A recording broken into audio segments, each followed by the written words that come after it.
नागपूर शहरातील कपिलनगर पोलीस ठाणे हद्दीत पोलिसांनी मोठी कारवाई करत देह व्यापाराचा धंदा करणाऱ्या एका महिलेचा पर्दाफाश केलाय। गुप्त बातमीदारामार्फत पोलिसांना माहिती मिळाली होती की विश्रामनगर परिसरातील विहाराजवळील वंदन विहार अपार्टमेंट मध्ये एक महिला स्वतःच्या आर्थिक फायद्यासाठी महिलांना आणि मुलींना पैशाचं आमिष दाखवून देह व्यापारासाठी प्रवृत्त करत आहे।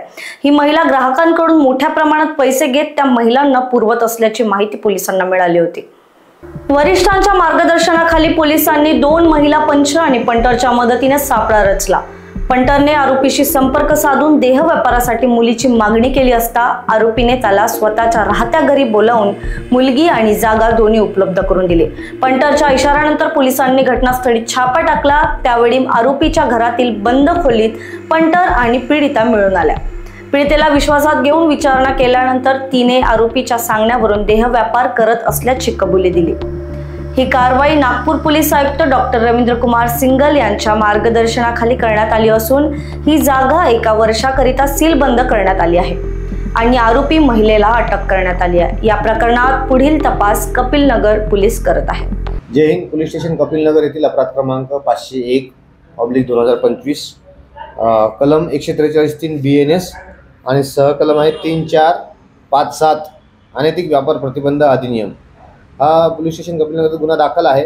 या अनुषंगाने माननीय पोलीस आयुक्त doctor Ravindra Kumar single sir यांच्या आदेशान्वये सदरच्या ठिकाणी जे देह विक्रीचा व्यापार सुरू होता त्यामध्ये वंदन विहार अपार्टमेंट पहिला माळा गल्ली नंबर 2 विश्रामनगर बुद्ध विहाराजवळ कपिलनगर हे जो माळा फ्लॅट आहे माननीय CP सरांच्या आदेशाने आज रोजी आम्ही ते सील केलेला आहे।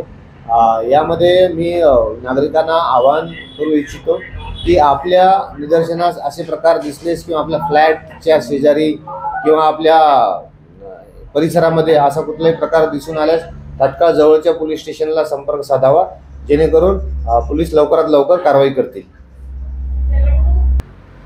सदरचे फ्लॅट हे प्रतिपाल प्रल्हाद अंबादे नारी रोड हे यांच्या मालकीचं होतं, पण हे बाहेर राहतात आणि त्यांनी जे भाड्याने दिली होती आरोपींना तर त्यांनी ते भाड्याने घेतल्यानंतर असे प्रकार तिथं सुरू होते आणि सदरचा फ्लॅट जो आहे हे माननीय CP साहेब यांच्या आदेशान्वये पुढील 1 वर्षासाठी सदरचे हे फ्लॅट सील करण्यात आलेले आहे। संपूर्ण नागपूर शहरामध्ये असे प्रकार दिसून आल्यास माननीय CP सर यांनी स्ट्रॉंग ॲक्शन घेत सदरचे जे फ्लॅट आहे किंवा हॉटेल्स आहे हे सील करण्याचं काम चालू आहे। आमच्याकडे जे फ्लॅट सील झालेले आहे हे माननीय doctor Ravindra Kumar single sir police आयुक्त नागपूर शहर सोबतच माननीय जॉईंट CP सर, माननीय रिजन सर, माननीय DCP झोन 6 सर सोबतच माननीय DCP महक स्वामी मॅडम आणि माननीय ACP सर यांच्या सर्वांच्या मार्गदर्शनामध्ये पोलीस स्टेशन कपिलनगर यांनी हे सीलबंदची कारवाई केलेली आहे। रिपोर्ट विशाल बांबडवार, लोकवाहिनी मीडिया, नागपूर।